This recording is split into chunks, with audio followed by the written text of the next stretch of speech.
안녕하세요, 법등이 여러분. 오늘 여러분들과 행정사 기출문제를 풀어보도록 하겠습니다.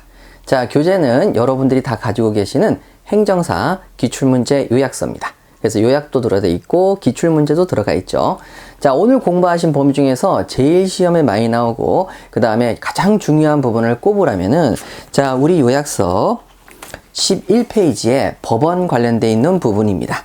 자, 여기에는 1번서부터 시작해서 여러분 14번까지 기출문제를 전부 OX로 정리해놨죠. 자, 오늘 여러분 틈나는 대로 이 부분을 보시면서 오늘 배웠던 공부 내용 한번 확인해 보도록 할게요. 자, 우리 바로 오늘 배웠던 수업 내용이기 때문에 문제를 풀면서 확인해 보도록 하겠습니다.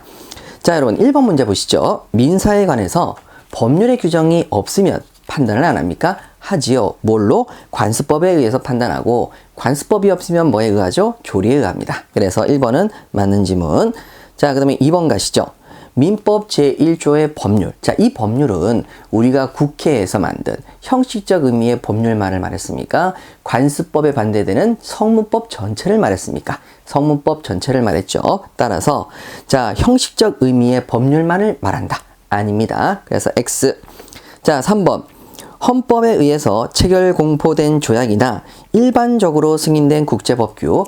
자, 성문으로만 이루어져 있는 모든 법규는 전부 다 이 법률 안에 들어가고, 조약도 바로 성문으로 이루어져 있고 일반적인 국제법규도 성문으로 이루어져 있기 때문에 이럴 때에도 마찬가지로 민법의 법원이 될 수 있지요. 그래서 없다. 그래서 3번은 틀렸고, 3-1번 보시게 되면, 자, 3번에서의 체결 공포된 조약과 일반적으로 승인된 국제법규 중에서 체결 공포된 조약만 물어보고 있죠. 자, 그럼 거기에 대해서 민법의 법원이 되느냐? 예, 맞습니다. 그래서 O 되겠습니다. 자, 이제 4번으로 갈게요. 관습법이 되기 위해서는 무엇이 필요하죠? 두 가지가 필요하죠. 첫 번째, 자, 거듭된 관행이 필요하고요.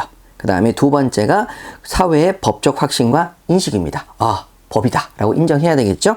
자, 그래서 여러분 4-1번은 기존의 4번과 똑같이 거듭된 관행과 그 다음에 법적 확신과 인식이 필요하다 이렇게 돼 있고, 4-2번은 자, 거기에서 거듭된 관행을 빼고 물어봤죠. 사회의 구성원에 법적 확신과 인식이 있어야 된다. 자, 관습법은 두 가지가 다 필요하지만 그 중에서 하나도 꼭 있어야 되죠. 그래서 여기는 관습법은 요러요러한 사회 구성원들의 법적 확신이 있어야 된다라고 물어봤으니까 맞는 지문 되겠네요. 자, 그 다음에 이제 5번 가시죠.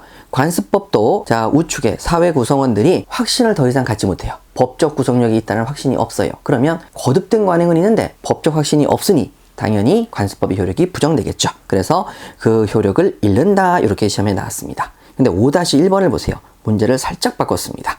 뭐라고 돼 있냐면 첫 번째 줄에 보시면 사회 구성원들의 법적 구속력에 대해서 확신을 갖지 않게 되었다. 그러면 관습법의 효력이 없는 거죠. 근데 우측에 그 관습법은 법 규범으로서의 효력에 영향을 받지 않는다. 여러분 영향을 받아서 효력이 없어지겠네요. 예, 문장 잘 읽으셔서 정답이 X 되겠습니다. 자, 6번 가시죠. 관습법은 법령에 저촉되지 않는 한 법칙으로서 효력이 있죠. 보충적, 열후적 성격 때문에. 6-1번 가시게 되면 자, 우측에 또 문장을 살짝 바꿨죠. 법령에 저촉하는 관습법도 법칙으로 효력이 있다. 있습니까? 없습니까? 없지요. 예, 이렇게 해서 또 문장을 틀리게 냈으니까 확인해 주시고. 자, 7번입니다. 관습법은 법률, 다시 말해서 앞에서 공부했던 성문법에 대해서 열을 세우면 뒤쪽에 열후적, 그 다음에 성문법이 없을 때만 쓰는 보충적, 열후적, 보충적 성격을 가집니다. 그런데 7-1번을 한번 보실까요? 관습법은 자, 열후적, 보충적 중에서 뭐만 써놨죠? 보충적 효력만 써놨고, 자, 위의 문장에서 법률이라고 했던 단어를 뭘로 바꿨죠? 성문법으로 바꿨습니다. 그래서 절대 개념을 확실히 잡고 이런 약간의 변화를 틀리시면 안 되겠죠? 자, 그 다음에 이제 9번입니다. 9번 보시면은 자, 사회의 거듭된 관행으로 생성된 사회생활 규범은 자, 이게 그냥 관습법이죠. 전체법 질서에 반하지 않아야, 전체법 질서, 헌법 질서에 반하지 않아야 효력이 인정될 수 있다. 맞네요. 9-1번은 뭐라고 얘기했냐면 자, 전체 법 질서 앞에 또 수식어가 붙었죠.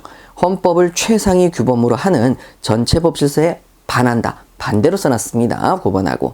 그럼 그 밑에 관습법의 효력이 인정이 된다, 안 된다? 안 된다. 이렇게 반대로 써놨죠. 문장 바뀌는 거 잘 확인하시고 9-2번도 같은 내용이니 굳이 다시 한번 풀 필요는 없어 보입니다. 자, 이제 10번 가시죠. 관습법은 자 법이니까 누가 판단한다고 그랬죠? 두 번째 줄에 법원이 이를 직권으로 확정하는 것입니다. 10-1번, 10-2번 전부 다 똑같이 출제가 돼 있으니 여러분들이 한번 보시면 충분하실 것 같고요. 자 이제 11번이죠. 사실인 관습입니다. 거듭된 관행은 있었는데 법적 확신까지 이르지 않는 사실적인 부분에 불과한 사실인 관습은 민법의 법원이 아니죠. 그래서 우측에 법원의 효력이 인정된다. X. 법원이 아니고 어떤 경우에 쓴다고 그랬죠? 12번. 자, 사실인 관습은 당사자의 의사를 보충하는 기능을 쓴다고 그랬죠. 그래서 12-1번도 마찬가지로 똑같이 나왔고 12-2번도 똑같이 사실인 관습은 그냥 관행이다. 법령 효력이 없는 관습법이 되지 못한 그냥 관행이다. 당사자의 의사를 보충하는 데 그친다. 이렇게 나와 있네요. 자, 13번. 사실인 관습은 사실에 불과하니까 당사자가 입증해야 된다 그랬죠. 관습법은 법이니까 법원이 입증하고요. 자, 잘 비교하시고요. 자, 이제 14번이죠. 공동선조와 성과 본을 같이 하는 후손은 자, 여러분 이게 바로 이제 우리가 오늘 공부하셨던 법원의 내용이었죠. 여자분들이 종중원이라는 법률, 성문법은 없었습니다. 그러면 관습법은 있었느냐? 여자분들은 종중원이 아니라고 하는 관습법은 있었습니다.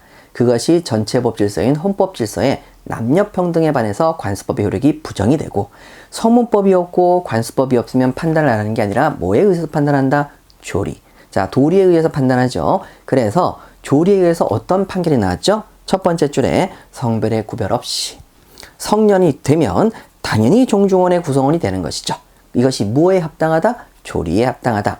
자, 여기서 중요한 부분은 성별의 구별 없이도 있지만 제사 비용 못 내는 꽃감이나 빼먹는 미성년자들은 가라. 그래서 성년이 됐을 때 안에서 종중원들이 됐다. 이렇게 해서 정리를 했던 부분입니다. 자, 오늘 공부하신 부분 중에서 제일 중요한 부분, 자, 시험에 제일 많이 나오는 부분, 기출문제 한번 정리했습니다. 자, 여러분, 틈나는 대로 이 강의 들으시면서 복습하시고, 자, 우리 객관식 문제집 들어갈 때에도 마찬가지로 문제 꼼꼼히 풀고 예상 문제까지 준비하도록 하겠습니다. 자, 여러분 수고 많으셨고요. 다음 시간에 또 만나요. 안녕.